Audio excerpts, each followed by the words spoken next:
Según los datos del último registro español de marcapasos, en 2022 se realizaron en nuestro país más de 16.000 implantes. 815 de los dispositivos implantados fueron marcapasos sin cables, cifra que no deja de aumentar. El marcapasos sin cables Micra cumple una década y hoy revisamos con expertos el inicio de esta tecnología, el presente en esta terapia y las expectativas en los próximos años.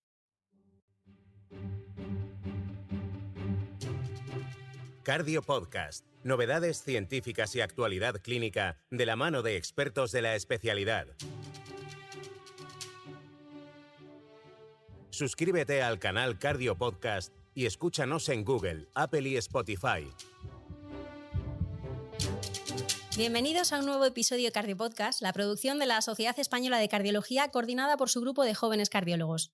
Soy Alicia Ituarte, en la realización Jesús Nicolás, y en el episodio de hoy presentamos como nueva moderadora en esta tercera temporada a Olga Durán Bobin, electrofisióloga en el Hospital General Universitario Nuestra Señora del Prado. Bienvenida a Cardio Podcast, Olga. Muchas gracias, Alicia. Buenas tardes a todos. Vamos a empezar este episodio recapitulando un poco para ubicar a los cardiólogos que nos están escuchando.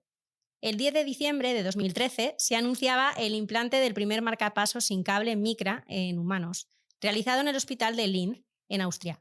En febrero de 2014, tan solo 2 meses más tarde, el doctor Lluís Mont, del Hospital Clínic de Barcelona, realizó el primer implante de este dispositivo en España. Se cumplen, por tanto, 10 años del empleo de esta tecnología en nuestro país.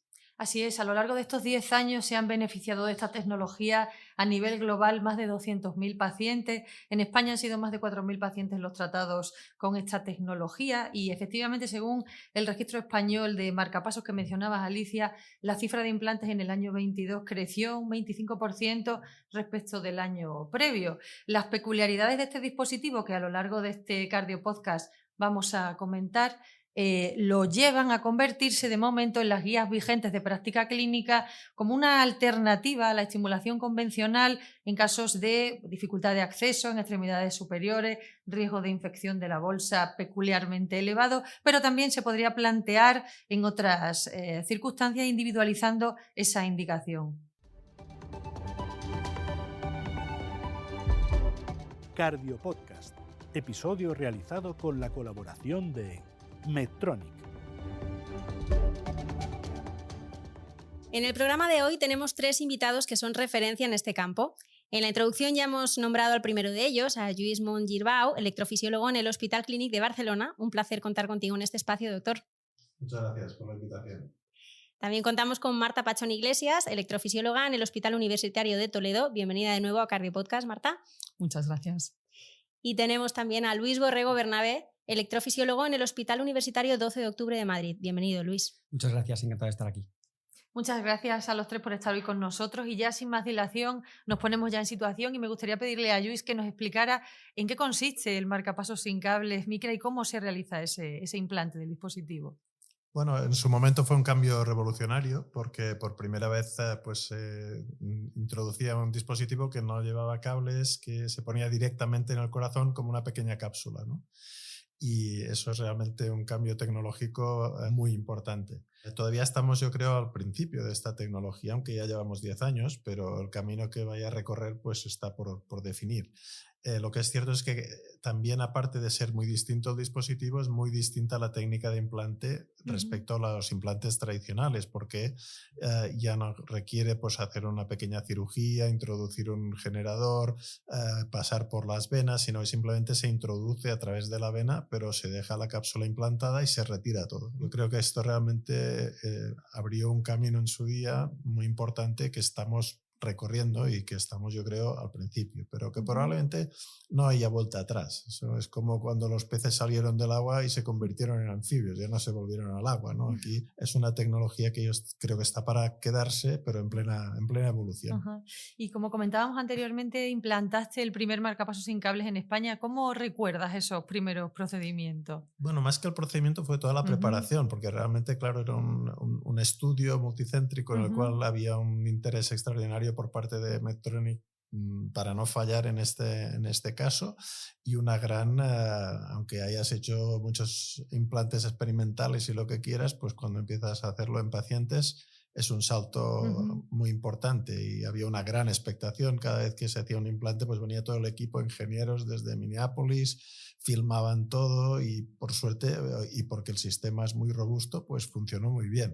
Y la verdad es que en manos de personas formadas, pues los resultados son muy buenos, ¿no? Y por lo tanto yo realmente creo que hubo un gran esfuerzo, y eso fue muy inteligente por parte de los fabricantes, en que la gente que empezara a implantar estuviera muy bien formada. Hicieron un programa de formación muy intenso, muy completo, y eso hizo o contribuyó al gran éxito de los estudios iniciales. Según tu experiencia, Marta, ¿qué hemos aprendido en términos de eficacia y seguridad de este dispositivo a lo largo de esta década? Bueno, realmente hemos aprendido mucho. Ha sido un viaje estos 10 años realmente apasionante, ¿no? Yo también recuerdo los primeros implantes en el 2015, estaban rodeados de gran expectación y nerviosismo y bueno, pues ha sido un privilegio formar parte de este viaje desde los inicios, ¿no? Hoy en día ya podemos decir que tenemos muchísimos datos en cuanto a seguridad y eficacia. Ya en la primera gran publicación en la que Luis Mon participó con ese estudio pivotal, el estudio IDE, que se publicó en New England en el 2016, pues aquí ya se incluyeron más de 700 pacientes en más de 50 países a lo largo de todo el mundo y los resultados, los objetivos de eficacia se cumplieron pues, con gran éxito y de seguridad también. Un éxito de implante más del 99% y una tasa de complicaciones mayores del 4%. Después de que se publicara este estudio, sí que es verdad que había cierta duda de la reproducibilidad de estos datos tan buenos en vida real, una vez que se saliese del contexto del estudio clínico, en manos de nuevos operadores y bueno, pues lo que es vida real. Y entonces se hizo el registro, en el que se incluyeron más de 1.800 pacientes, casi 180 centros repartidos por todo el mundo.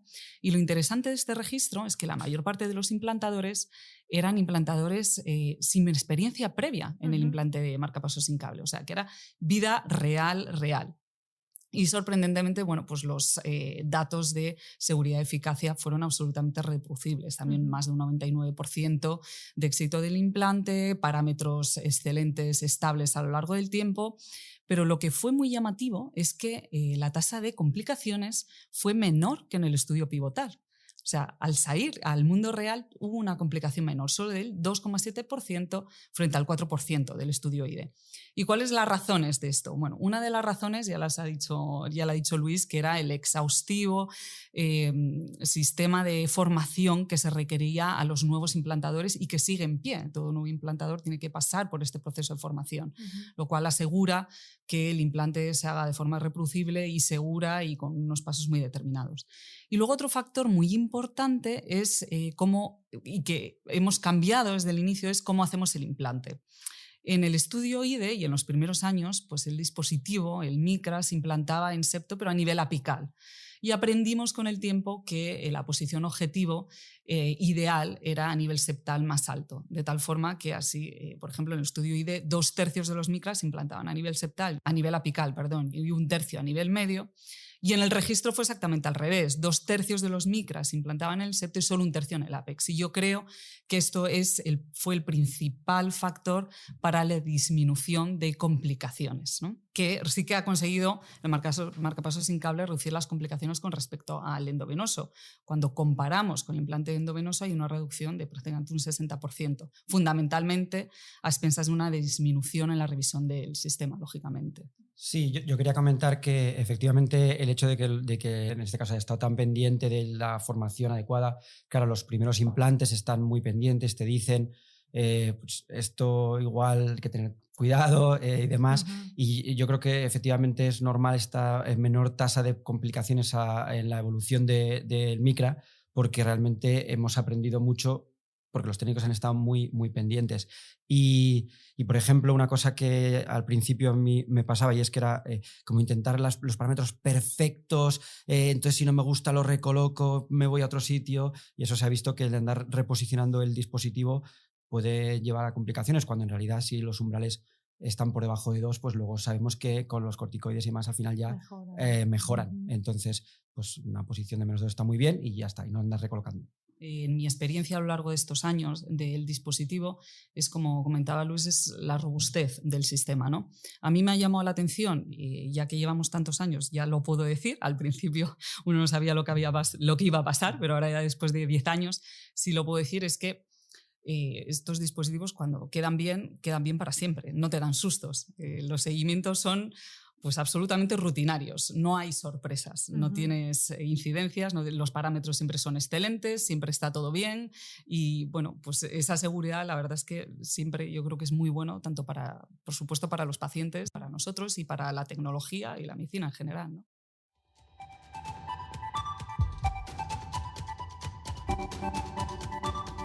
Estás escuchando Cardio Podcast. Marta Pachón y Luis Borrego están analizando cómo en los 10 primeros años de implantes de dispositivos sin cables la experiencia ha permitido ir perfeccionando la técnica. Olga, ¿cuál es la percepción actual? Pues sí, después de todas estas observaciones sobre la trayectoria y los inicios de la técnica que habéis estado compartiendo hasta ahora, nos vamos a centrar a continuación en el papel, en el momento actual de esta tecnología. Y me gustaría preguntarle a Luis cómo podemos identificar adecuadamente al paciente candidato, ¿no?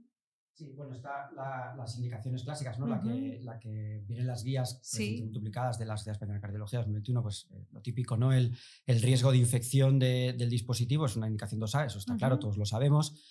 O, por ejemplo, los pacientes que no tienen accesos vasculares superiores, pues todos sabemos que efectivamente es una indicación muy, muy establecida. Pero luego hay una indicación 2B que es un poco pues, a criterio, un poco según el paciente, individualizar en consenso. Bueno, pues ahí es un cajón desastre en el que podemos pensar en otras opciones, ¿no? Entonces, situaciones que yo me encuentro con cierta frecuencia, pues, por ejemplo, pacientes que tienen una insuficiencia tricúspide significativa, claro, el hecho de introducir un cable a través de la válvula, pues, y dejarlo ahí puede condicionar. Incluso hacemos a veces extracciones de dispositivos porque hay insuficiencia tricúspide severa por interferencia del cable. Entonces, en esos casos yo siempre me planteo, lo quito y me planteo poner el micra, y de hecho muchas veces lo hago, poner el micra para que no haya este problema. Teóricamente puede pasar, pero es mucho menor. Es mucho menor. Y de hecho, los micras que hemos implantado, yo no recuerdo ahora mismo ningún caso que haya tenido una insuficiencia tricúspide por el micra. Y luego otra circunstancia que me parece que también se me viene muchas veces a la cabeza y porque me lo planteo mucho, es los pacientes que tienen un deterioro cognitivo importante, porque son pacientes que los cuidados post-implante son difíciles porque se mueven mucho, eso tiene riesgo de desplazamiento del cable, hematoma en la bolsa marcapasos, se manipulan la herida, con lo cual pueden infectarla. Entonces, son pacientes que creo que son muy buenos candidatos y que bueno, no están en las guías reflejados ni quizá lo tengamos tan en mente, pero los que implantamos micras sí que lo tenemos muy en mente. A este le vendría muy bien un micra porque vamos a tener problemas con la bolsa. Con la bolsa, sobre todo. Sí, efectivamente, al final las disminuciones de las complicaciones infecciosas, de la difusión del electrodo, es un poco lo que pensamos siempre, pero seguramente hay otros beneficios que podemos buscarle a esta tecnología. Sí, yo estoy de acuerdo. Y bueno, una cosa que siempre viene a mi mente es que realmente cualquier paciente candidato a un monocameral, un VVI, un VDD, se puede beneficiar de un marcapasos sin cable, ¿no? Hoy en día tenemos un portfolio grande, muchas posibilidades de estimular a nuestros pacientes, pero las ventajas de una estimulación sin cable a largo plazo creo que son importantes y bueno, pues cualquier paciente candidato a un monocameral, en principio, es un buen candidato. Obviamente, hay pacientes que se van a beneficiar más, ¿no? Como ha comentado Luis, pues son aquellos que tienen más riesgo de complicaciones en relación con el bolsillo de cables. Pacientes diabéticos, pacientes con insuficiencia renal, pacientes en programas de diálisis, bajo tratamientos con corticosteroides, pacientes oncológicos, etcétera, ¿no? Esos son, y por supuesto, pacientes con restricciones anatómicas. Esos, pues si tenemos que elegir por tema económico, por disponibilidad o cualquier razón, pues son pacientes que lógicamente se van a beneficiar más de la técnica. Incluso hay otras cuestiones un poco más prosaicas, el tema de, pues eso, la cuestión estética de la cicatriz, que incluso también puede tener alguna repercusión en el paciente más joven. Otra cuestión que podemos plantear es... Perdona, Olga, pero el tema de más joven, que realmente cada vez la estética estamos más preocupados y cada vez nos llega gente más mayor que nos dice, déjeme una cicatriz bonita, pues aquí no le dejamos cicatriz, no se preocupe. Efectivamente, o sea, la cuestión física o estética también tiene su papel, aunque es algo que a priori no vemos como algo más importante, pero bueno, también tiene su importancia en el día a día. Tiene mucha importancia. Claro, a mí esto me llamó mucho la atención al principio, ¿no? Que siempre se decía el no tener una cicatriz y uno piensa, bueno, es momento que te ponen un marcapasos, ¿qué más da tener una cicatriz? Pero es que va más allá, no es por el hecho de tener una cicatriz, es porque los pacientes, cuando se ven la cicatriz, es un recordatorio constante de que tienen un marcapasos y tienen una enfermedad del corazón, ¿no? De hecho, hay pacientes, todos tenemos la experiencia, que tienen muchísimas morbilidades, pero lo primero que dicen, oiga, yo tengo un marcapasos.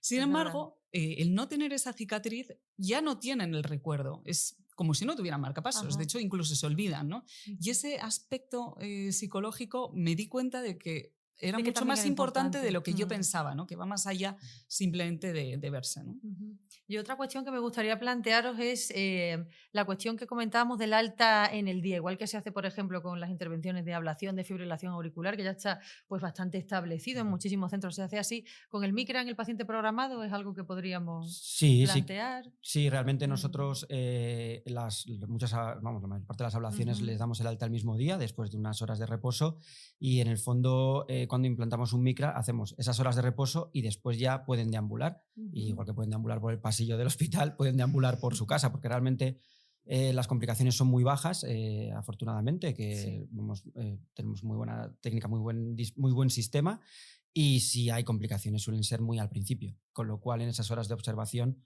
se van a ver. Porque sí, realmente lo del alta al mismo día es algo muy importante en el contexto en el que nos encontramos, en el cual hay una falta de camas y todo lo que sea después evita reingresos, desplazamientos, es decir, tiene mucha importancia el que esta técnica se pueda extender, ¿no?, a otras indicaciones.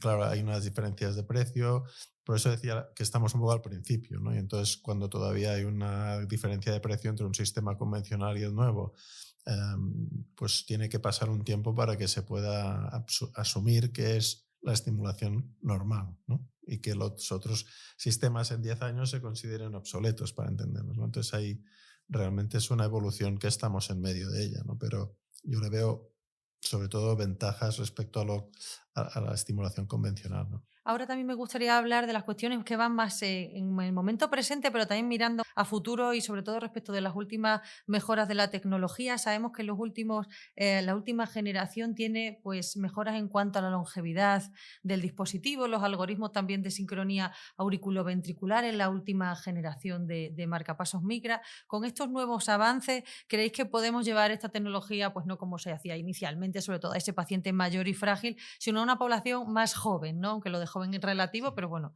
a una población más joven? ¿Qué pensáis?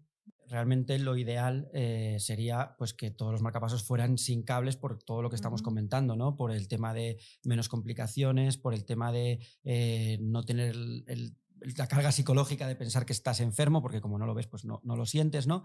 Pero claro, aquí la limitación actual es un poco el tema de la sincronía AV, ¿no? O de la posibilidad o sea, perdemos la aurícula o si las frecuencias son muy altas a día de hoy o si no las sensamos bien. Para eso, bueno, van a salir, ¿no?, unos nuevos dispositivos MICRA que llegan a frecuencias más altas y que sincronizan mejor la aurícula, y bueno, si eso es así, realmente creo que aportaría mucho, porque es una de las limitaciones, ¿no?, que tenemos con este sistema. Sí, sobre todo pensando en necesidad de reimplantar también la cuestión de la longevidad, reimplantar un segundo dispositivo cuando la batería se agota.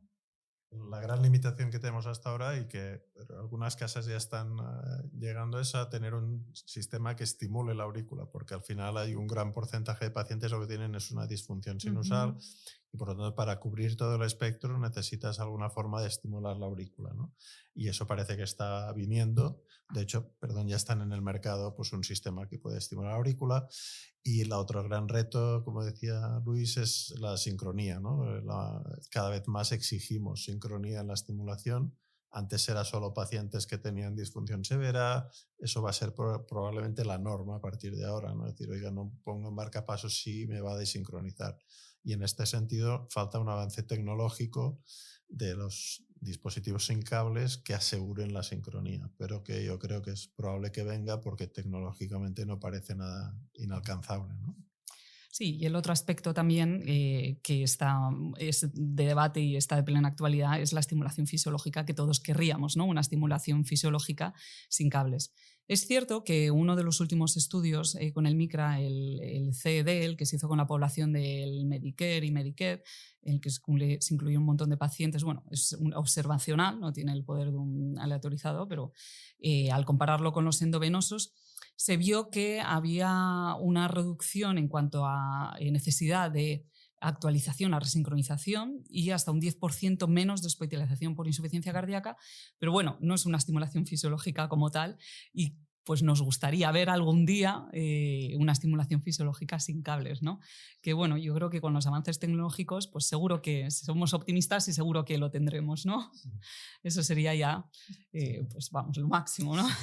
Sí, seguro que como decís, todavía parece que faltan, o todavía estamos pensando ya en los retos que tendrá que plantearse esta tecnología a futuro. ¿Qué otras cosas, por ejemplo, no sé, se me ocurre, el papel de la estimulación sin cables en el contexto de la terapia de desfibrilación o del uso de ATP? Eso también sería un elemento que podría estar en el aire, que podría tener su interés. No sé qué otros retos. Bueno, eso ya ahí Sí, ya está en marcha, ¿no? Con otras casas. Y bueno, ya hay publicados muchos casos de combinación de marcapasos micra con DAI subcutáneo. O sea, ese camino ya se ha iniciado y yo creo que bueno, que va avanzando y que sí, ambas terapias hoy por hoy ya son compatibles y bueno, se mejorará la compatibilidad. Seguramente creo que en el Congreso de Arritmias americano, en el HARRITM, ya se van a presentar los primeros resultados de estos dispositivos, ¿no?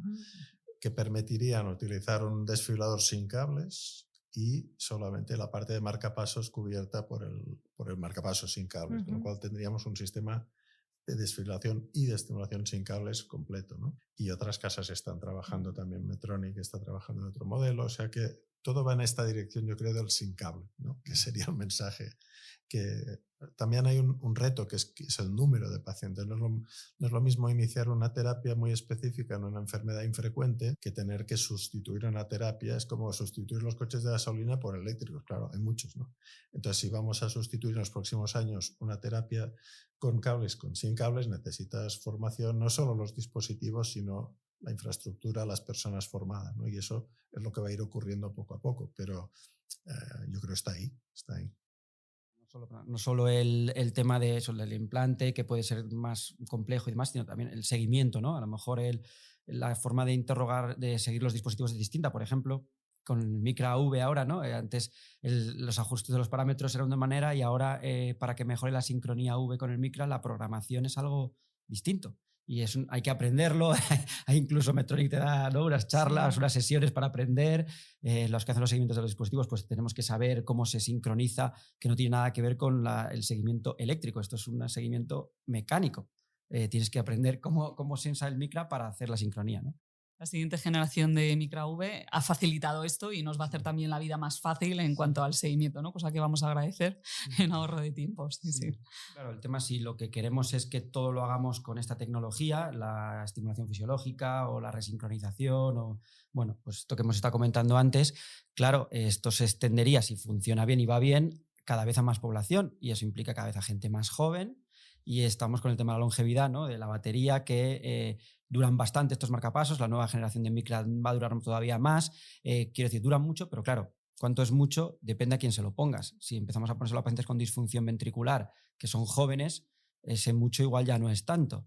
Y entonces ahí está el problema de qué hacemos cuando se acaba la batería. Ponemos otro y dejamos abandonamos el previo, lo extraemos, pero claro, la extracción de estos dispositivos, los que se han extraído hasta ahora, han ido en general bien, pero son extracciones cortas porque son dos dispositivos que no llevan mucho tiempo. Entonces a mí es un poco lo que me preocupa de si ponemos a gente muy joven y se le acaba la pila, ¿qué hacemos con ellos?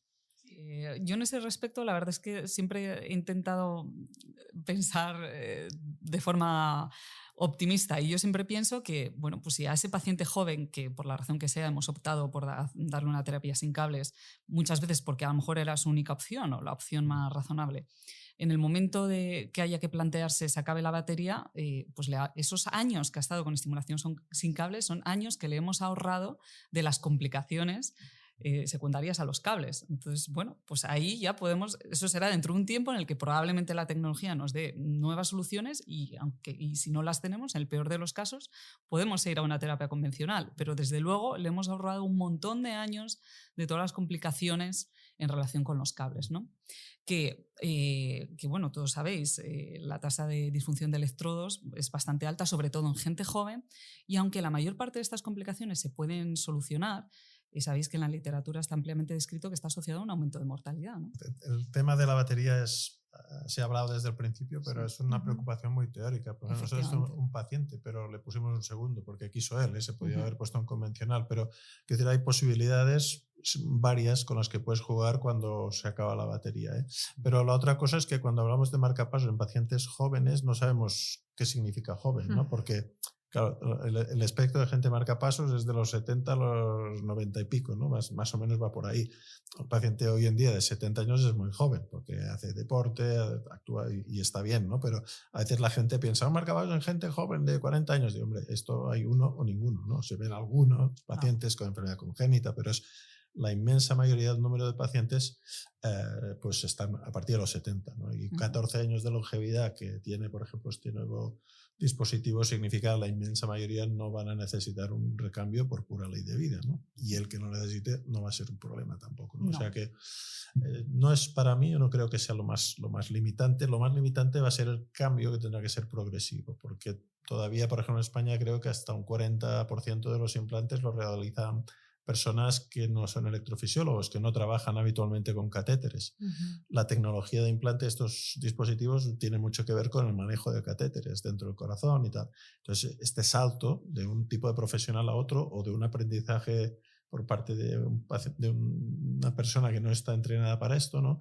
Este es el cambio de fondo y, por supuesto, el precio, porque mientras haya una gran limitación de precio, no existe la fuerza esta global para hacer este cambio, ¿no? Entonces es una cosa que va a ir viniendo, lo estamos implantando en pacientes que no tenemos otras alternativas y el cambio es que vamos a empezar a implantarlo cada vez más en gente que tiene otras alternativas, pero esta nos parece la mejor, ¿no? Ahora, este cambio en España probablemente tomará más tiempo del que pueda tomar en otros países como Estados Unidos, etcétera, donde el reembolso por el dispositivo es distinto. El punto es bastante importante. De hecho, en países que no tienen esta circunstancia, como en España, como comentas, efectivamente en Estados Unidos ya el implante monocameral sin cable es casi del 50% en relación con él. Entonces, bueno, y en Japón igual. O sea, eso refleja lo que va a ser, ¿no? Cuando esas barreras se puedan superar, ¿no?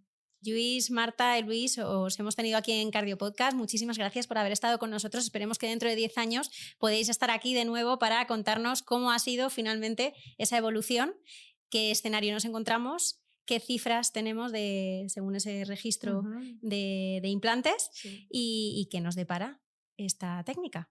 Muchas gracias a todos. Muchas gracias. Cardio Podcast. Episodio realizado con la colaboración de Medtronic.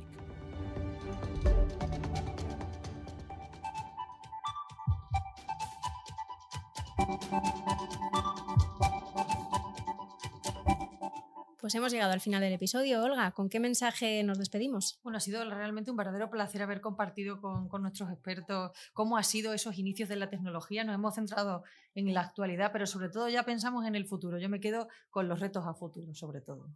Bueno, pues con eso nos quedamos. Muchísimas gracias por moderar este primer episodio, Olga. También a quienes nos escucháis en Spotify, en Google y en Apple Podcast. Y para quienes estén descubriendo Cardio Podcast, bienvenido, bienvenida. No olvides seguir nuestra playlist para no perderte ninguno de los episodios. Como siempre, podéis encontrar todos los programas disponibles en la web de secardiología.es con la bibliografía recomendada. Nos escuchamos en 2 semanas.